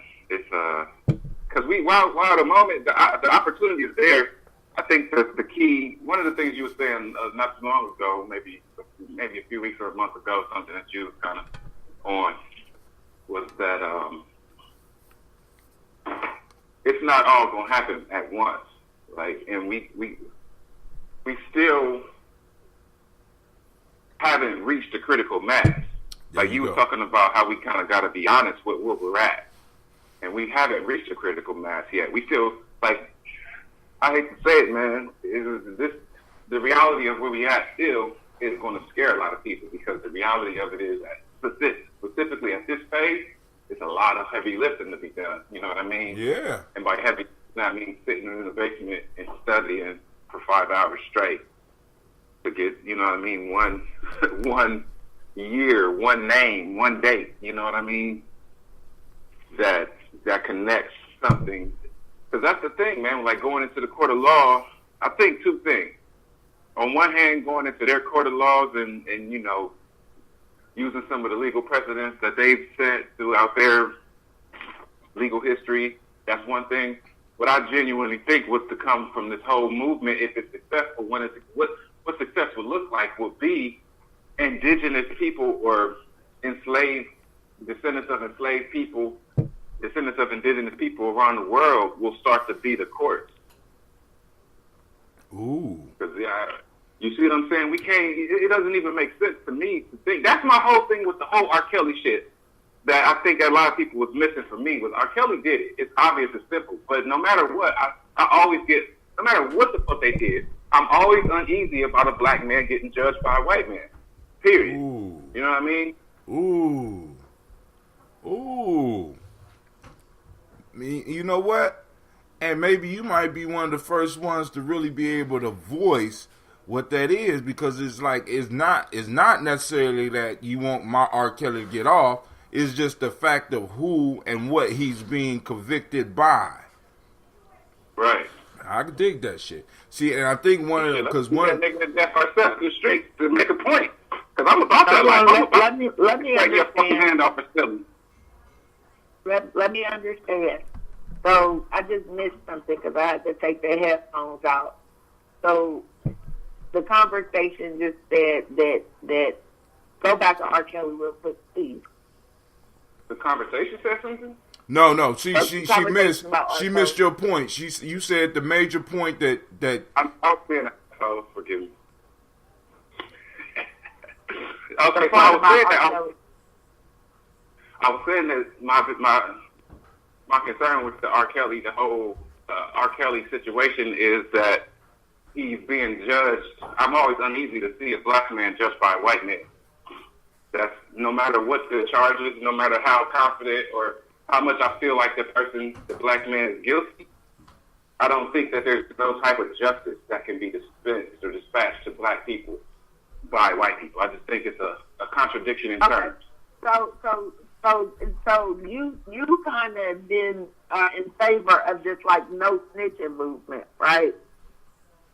Where people won't tell the police. Take your mama's shoes off. You just imposed the whole way of thinking on me. Yeah, I'm just saying. So people right now, that's a huge piece of why our communities kind of look the way they do. But this idea that if Johnny looks like me and he commits a crime, then I'm not supposed to tell the white man, the cop, who did it, so Johnny just remains free, right? Salute. I mean, I don't know what are you asking me? Are you describing a mentality and asking me if that's My mentality? I don't understand. I'm kind of confused as to exactly what you're doing. So I'll repeat it again. Is this Quasi? It's Quasi. Yes. Okay, you said you have a problem with black people being held responsible by a white jury or a white judge, white people, period, correct?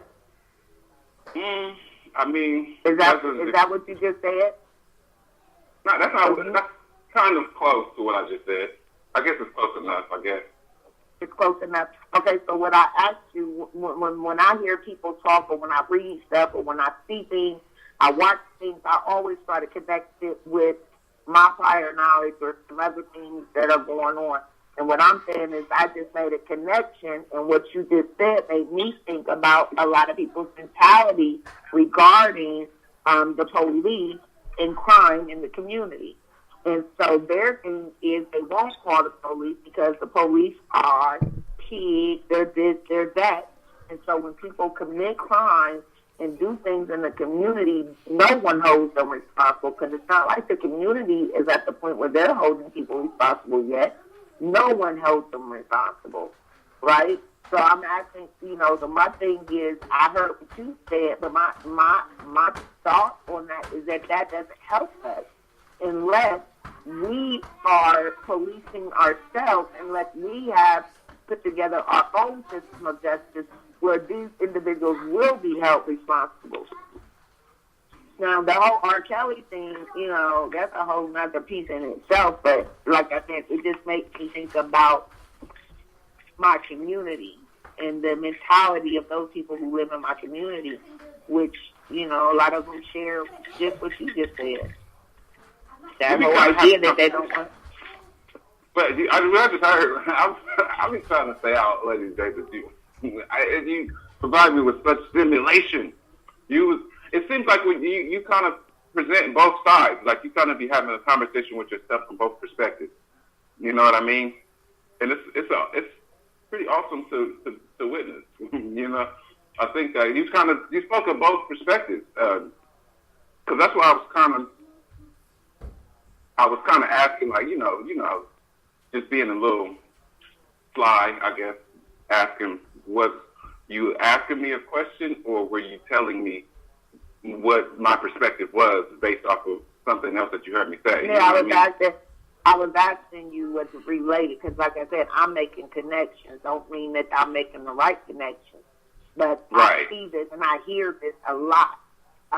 In fact, I did a little simulation in the Linda community relating to snitching and people's mentality and perspective. And those are some of the things, that I gathered from it. We have a distrust for white people, which is why we don't want them, we have an issue reporting stuff to them. It sounds like you're saying, like, I could have fit misguided trust.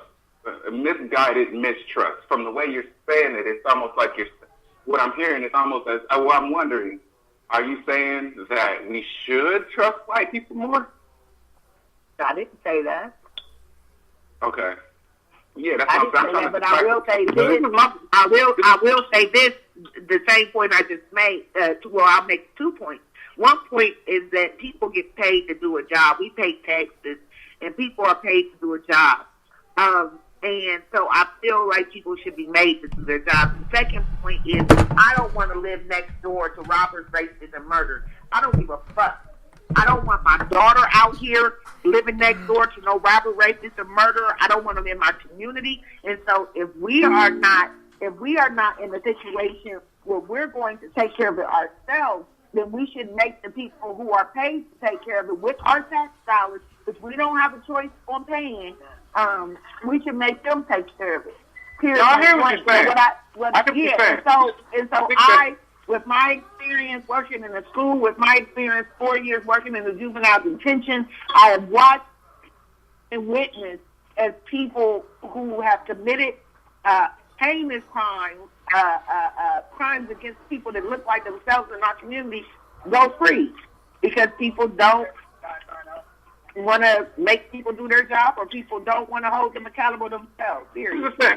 This is the thing. I think that we can all understand and recognize that this is a very precarious, a very nuanced, very challenging situation that we find ourselves in as a human race, as Black people, as Americans, more specifically, as American descendants of slavery.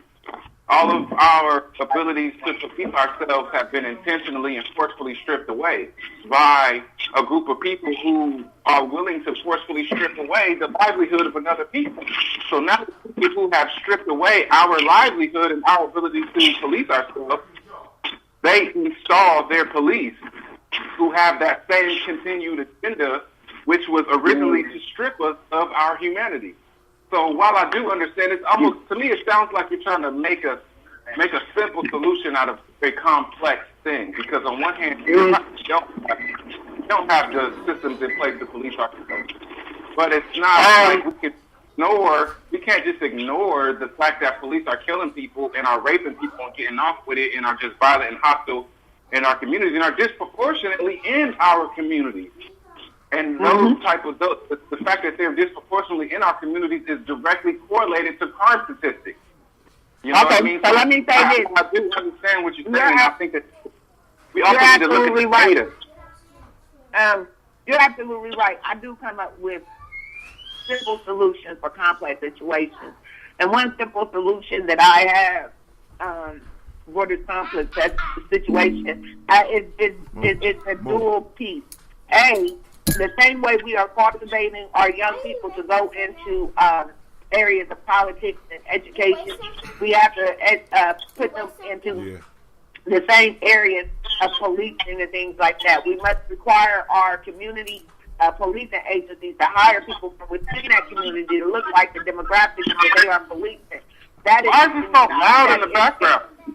The second thing that I don't know whose background that is, sir, but the second thing that I have that I suggest, and I've stated it on here before, is that we come up with the code of ethics, the code of standards, on a way that we will govern ourselves inside our communities. And this is something that Tupac and others have suggested in the past. But we come up with that code of standards, code of ethics on how we will behave within our community, and then we hold people accountable. I know over there off the south side, once a month, they continue to have marches. They continue to have men meet in their orange shirts. I believe it's called Present for Peace, right?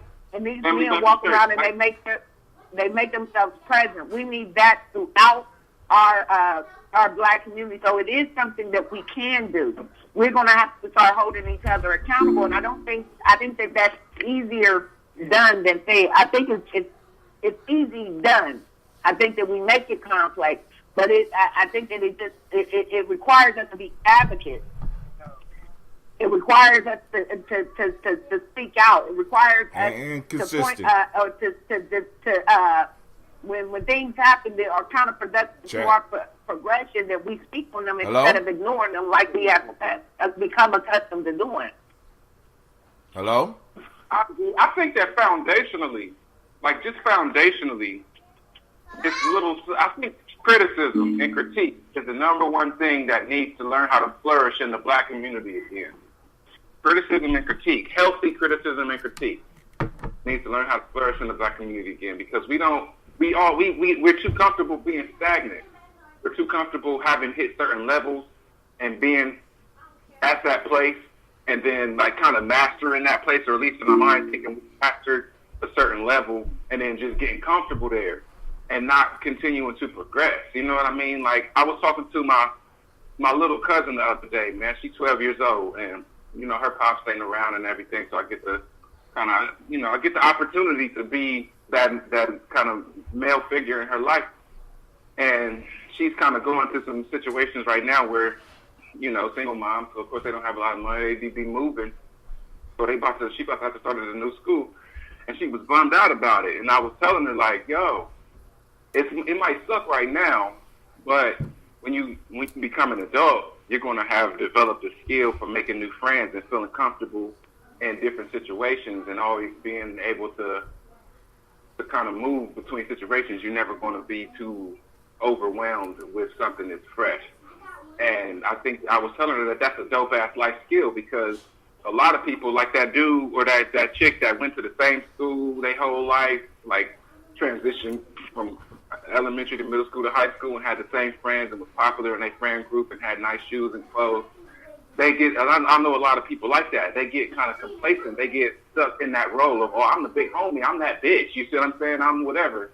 And then they only know how to get regarded in a certain way. So then when people might challenge them to be better, then they're like, what? Who are you talking to? I'm the big homie. Like, what? I can't, you see what I'm saying? So having that humble mentality is what I think is going to be the key to success for us moving forward and being able to address these systems. To, like you talk about not snitching or snitching, but neither one is easy. They both come with consequences that are unintended. You see what I'm saying? But in order for us to bring it to the direction where we can police ourselves, we have to grow. We have to be willing for somebody to say, yo, the way you're doing this, you could be doing it better if you did this. And then vice versa. I need to be not only being lovingly and respectfully critical of the people in my circle, but I need to see the loving criticism that they got from me because it's all about growth. You know what I mean? Word. How can we take on the system? How can we take on the system if we not even a system that's going to be a huge challenge if we can't even rise to the challenges of each other? And we need to kind of get out of that big home. You're right about that. Hold on, we got Sister Kim calling in from Wazoo. Hey, guys. What's going on? Hey. Yeah, I was just listening in, and I was listening to what Kwesi was saying, and basically, from my point of view, it's like Kwesi is thinking tribal, for whatever it's worth. People who are tribal would never kind of really go against their tribe when it's the opposition. So the government essentially is the opposition. You know, we're trying to get reparations from the government that they owe us, so that they owe us that they are the opposition. And so if you have doubt when somebody in your own tribe stands before them, that's reasonable. Now, I understand we have people in your own tribe doing crimes against each other. That is true. But I'm saying what he was saying is basically thinking tribal. And if we're moving in that direction, thinking tribal, I think we're going to have some of these conversations. Yeah, R. Kelly probably was wrong. He was wrong. I'm not going to say probably. He was wrong in what he did. But at the same time, he went through this court system before, and then they made a TV program about him. So it's sensationalized. You know? Okay. And super disrespectful. That like, how you gonna make a TV show about an allegation? Let me ask you something. So if we're thinking tribal, that means that the tribe holds that individual accountable. That means that in this situation where it is suspected that's unfortunate. You know what I'm saying? The whole piece is unfortunate because we also have determined that he too was abused and neglected, right? And so this is he was, but you saying the tribe holds people accountable? No, that is not the case. The tribe would hold them. No. The tribe's not organized like that. Everywhere outside the U.S., every country, they have established tribes, okay?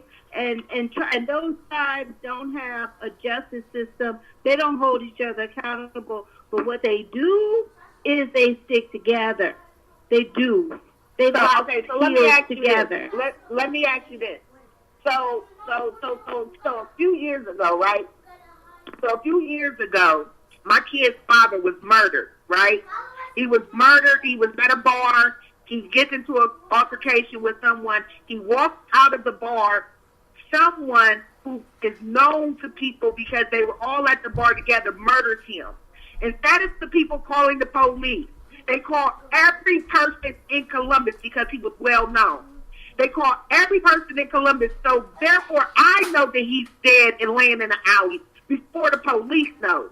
No one comes. This man could have lived. So my children now grow up without a father because people, instead of calling the ambulance to come revive this man, they leave him laying in the alley. Not only that, they know who murdered him because they were all there, but no one will tell. No one will hold these murderers. So my children, I'm not finished. My children and their siblings grow up without a father, and their murderer gets to walk the streets, right? And possibly murder someone else's father, right? So my thing is, I'm taking it off of R. Kelly because I'm saying it's okay if we're going to say we're not going to listen to his music, or we're going to hold him accountable somehow, and we don't, but still yet we don't feel like the government has a right. That's okay. Hold on. In a tribe, my understanding is we police ourselves. If somebody does something that they're not supposed to do, we take action ourselves. And we don't let someone come from the outside and take action. So my thing is, when will we take action? When will we take action? But hold on. There's so many levels to this. Let me say something real quick. Because I think what you just did, you've been making me not want to call in, Lady J. That's why you are the reason why I call in. You see what I'm saying? Because you be slanting the argument. But this not your show. You be slanting the argument. Like what you just said wasn't. Oh my God. What you just said wasn't even. It wasn't even. It didn't even work. You tribe that can hold you accountable, and I said a tribe must hold you accountable. But hold on. That's what I'm saying. Like you dominate. Hakim says that all the fucking time. A tribe will hold you accountable. If we're saying we I didn't say nothing about nobody holding shit. Why are you yelling? I said it. Hold on. I said it. Like you been just yelling. Like, hold on, calm down. I don't want to yell way all around, man. Like, what is that? Like, go ahead. So first of all, you can't say something I'm sorry. I'm let me say this real quick. You lost your kids lost their father. You lost your partner. I'm just making a point. I'm just making a point. But I'm making when you make that what point, a tribe is and how a tribe functions. You can't tell me what to say, Tracy. I can't say exactly. You can't say nobody can tell anybody what to say. That's a childish thing to say. But you can't tell me how to react. You see what I'm saying? That's the whole thing. Exactly. I made a point. My point is somebody holds somebody. But when you make your point, so let me respond. Why you just like you want to be a bully? Like you want to bully the airways? I'm not a bully. You're disrespectful. I am disrespectful as fuck. You act like you didn't know that about me. But so if you're going to make a case about talking about something emotional, it's like when you get emotional, you invite people in to feel emotional with you. So then once you create that veil of emotions, then when you inject your philosophy behind your veil of emotions, that's like using your emotions deceptively. I'm not going to use none of them tricks on me. I know all of the plays. I have to. So if you would, because then you said this. I have to go to my meeting, but I'm telling you, Quacey. You talk about people calling the police. You telling me? I'm telling you, Quacey, that I'm not just talking about my personal case. I'm saying to you, I am tired of my children, my students losing their loved ones. I'm tired. I watch kids, 7th graders, watch people get murdered and not be able to tell who did it. You know how many dead homies I got? And they can't. But you're grown. I'm talking about kids. There are no children. A lot of my dead homies have been dead for 25 years.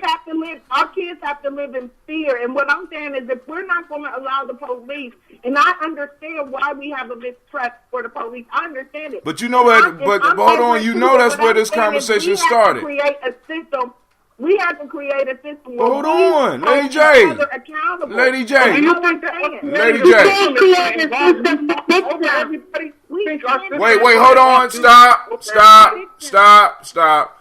Go ahead, Sister Kim. Then I want to say something real quick. Go ahead. Go ahead, Kim, before your line drop.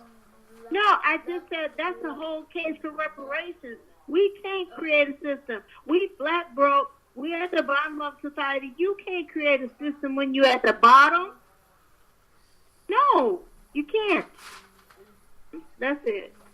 And I just wanted to say that the conversation started because Quacey said that he felt uncomfortable about a black man being judged by white people. And that was started the whole thing. It wasn't necessarily that he said that he shouldn't. We already know he's guilty. We started this whole conversation about him. I do my best, actually. I was about to make a frivolous statement. I do my best not to make frivolous statements. You see what I'm saying? So it's like, when I say one little thing to explode into all these different variables and all of these other things, it's like it just confuses the whole conversation. Let me finish. No, let you not say something. Let me finish. That's what I'm saying. Like, it's listen as much as you talk, or listen to. Now you got me all over the place because I feel like frantic. Like I gotta hurry up and get my point out. You know what I mean? Like, let's just talk. Like this, we could be on the show for 5 hours. You see what I'm saying? Like, why do we have to? It gotta be me stepping. I gotta be in control of this conversation type shit. Like, you know what I mean? Like that gets frustrating. And then the conversation. I love the way you project things onto me, but you hate when I project things onto you. What did I project the only point I was making. Answer my question. What did I project on? No. What did I project on? I'm not letting you talk. There you go again. Hey. Answer my question. What did I project on you? You're not saying nothing other than that. I don't have to do anything crazy but say black and Stop.